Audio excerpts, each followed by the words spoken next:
Yeah, there it is. God damn, this song right. This intro get me hype coming on the show. This is #1 Chief ROCKA JERSEYVEN on a Monday recap show, the 22nd of January, 2018. The month is almost over. The football season is just about done. It's done to me.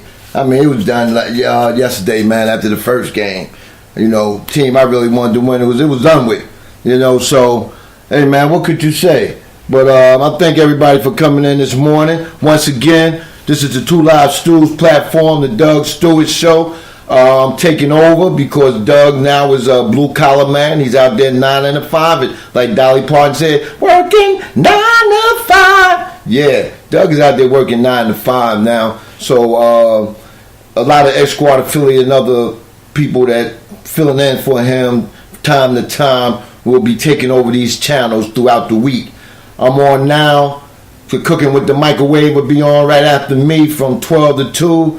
Jeff Fox will be on a little later on. He usually will come on right after the microwave. But Jeff said he got some business to take care of, so he'll be on later on this evening. So keep your ears open and tune in. X-Squad Day to Day. We're taking over. It's an X-Squad Radio Day here on the Two Live Stew platform. Yeah, thank everybody once again for coming in, man. Shit, man. We might as well just get on down to the point, man.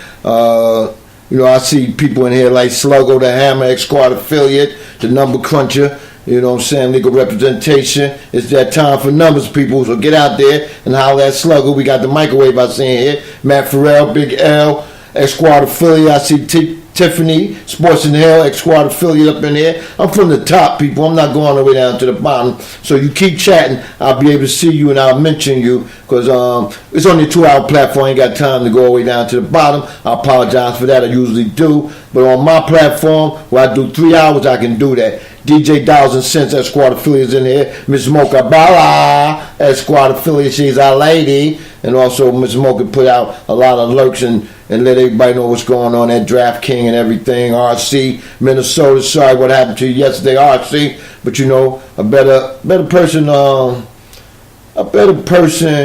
you know, like you and the Gov, can really see and feel what happened yesterday. So I give y'all that, man. Y'all really stepped up. I seen y'all did a show last night, but man, the Chief was feeling so tired and distraught. I'll tell y'all about that around the end of the show, where I was feeling the way I felt yesterday. And it wasn't because of the games. Games don't mean shit to me, you know. This is my team, you know. But anyway, we're going to get down to the point and the matter. People say, why you not congratulating Grego for his team winning? Man, fuck Grego and New England Patriots. And Grego, I know you out there listening, you know. The hell with you and your team, man. I don't give a damn about New England. You know that, you know. So, hey, the hell with y'all, man. You know, but we gonna move on, man. Good game at the beginning, man. First half, man. Jacksonville came out there and played a great game. They punched them in the nose, like I said they would. You know, they had that fight in them and everything.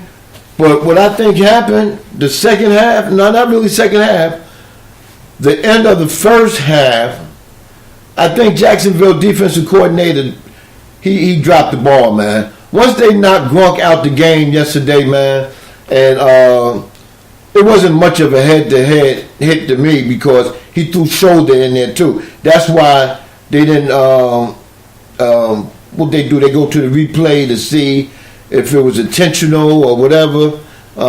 They didn't go through all that, man, because they know it was a borderline head-to-head.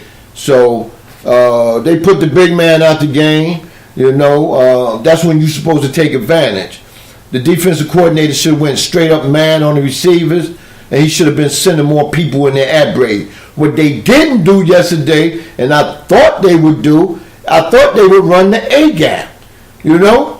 If your two tackles not getting to Brady, you know what I'm saying? See what I'm not going to even speak on what we did because y'all going to go, there he go, leading back to his team. But anyway, you need quick people going through that A-gap. They should have had the tackles taken on the guards and sent a man or two right at the center. That would have took him completely out of his game after he lost his safety valve and Gronk. The defensive coordinator did not pressure that A-gap all day yesterday. They only went through the A-gap one time with number 99 got Brady and sacked him. After that, it was nothing. He was sitting up there like he was waiting on the car wash to finish his car. That's how much fucking time he had, and he was sitting up there, you know. So, hey man, big ups to Jacksonville for making it. And then, you know,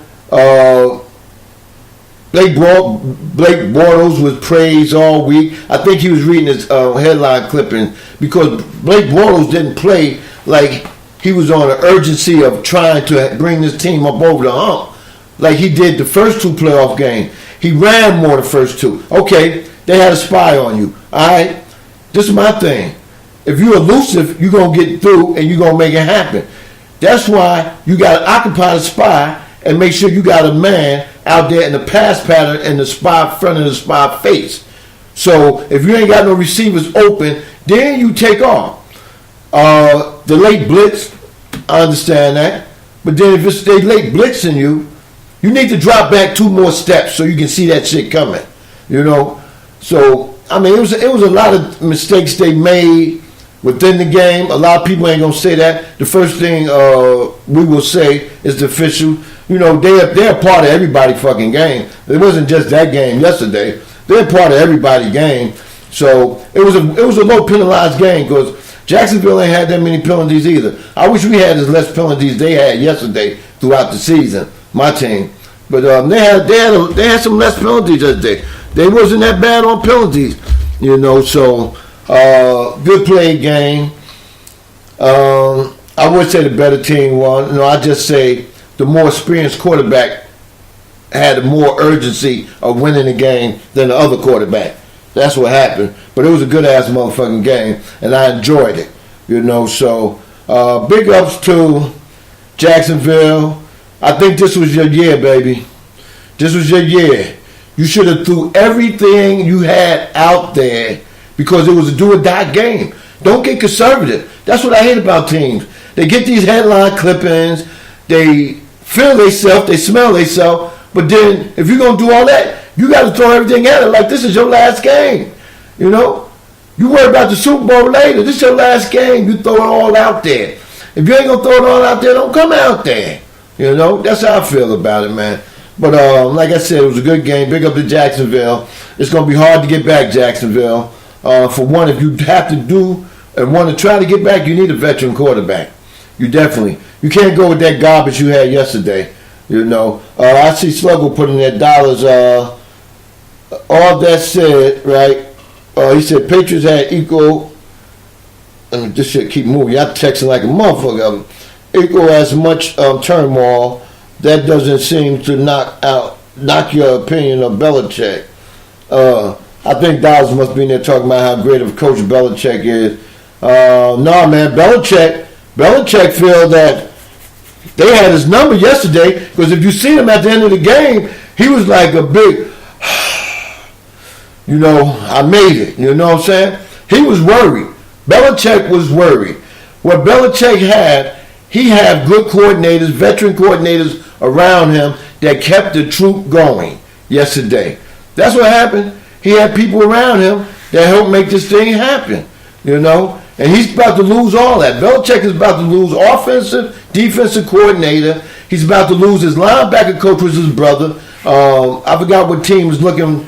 I think Arizona's looking to hire him, right? And if he get hired by Arizona, he's taking Caldwell, the ex-Detroit Lions head coach, as his offensive coordinator. They talking about the special team. Now, whenever you get a special team coach to, you know, and it had been special team coaches being hired as head coaches and was successful, but they got a special team coach going to get hired. God damn. What the fuck? So that means Belichick really ain't got to do nothing. So that's the same thing I was saying to you, Dollars, before. You know, it ain't all on Tolleson. If you got good systems around you, your team should, if your team is good, they should flow. They should flow with no problems. You know, when they have problems, you got to be able to adjust. So that means if you ain't adjusting, that means your assistant coaches don't have nothing for you to adjust to. You know, or the adjustment they made is garbage. Yeah. But it was a good game, that first game. First game was, you know, I think first game go down. as for 61 minutes, it had you on the edge of your seat. For 61 minutes, it had you wondering what's going to happen now. And that's the type of games you like to see, you know. Asking me who I like in the Super Bowl, I don't give a damn. For one, I do not like Philadelphia. They're in my division. If I was to say Philadelphia, I'd be selling out my team because they're in my division. New England, I would never, ever like. I mean, I don't have to like them bitches because I beat them twice in the big game. So why would I pick them? I didn't beat them. And plus, they got 2 gifts of a Super Bowl in the last 3 years coming up to this year. They got 2 gifts in the Super Bowl. So why would I cheer for a fucking team that get gifts? You know? That's big. I see we got Anfax in the house, ex-squad affiliate. Me and Anfax did a show this weekend. We got Raider for Life up in there. We got ex-squad affiliate team broadcast out of, let me see, I think I got a call coming in. And I know why this call is coming in. Let me see if it's coming on the right line. No, it's not coming on the right line. Caller, call back, and I'm going to put the number out there. Caller, call back on 404-618-2119. That's 404-618-2119. Call back on that number, caller, because you called the wrong line and whatnot. I guess the caller hot with me. I must have said something. But anyway, yeah, man, we definitely gotta realize and seek out. Who that? What's that? Wrong number, caller. let me text this caller and tell him to call me on my regular show line. Let me see. Oh man. But anyway, man. Okay, here we go. Hold on, call. I'll be right with you. Hold on. Call. What's your name? What you call for? What do you want to talk about? Yo, it's your protege, Dollars and Cents, man. You know why I'm calling. Yeah, I know why you calling. I just made a statement. It ain't to talk about the Reverend, but other than that, it's not even. This game showed everything that I was saying. All right? Okay. Let's break it down. Okay. Patriots, they lost their best defensive player, Dante Hightower, early on, linebacker, right? Right. Okay. Lost Edelman early on, right? Uh-huh. Grunt got knocked the hell out, right? Right. Picked up a supposedly over-the-hill, washed-up James Harrison late into the season, right? But hold up, Dollar, before you go anymore, I'm going to let you finish.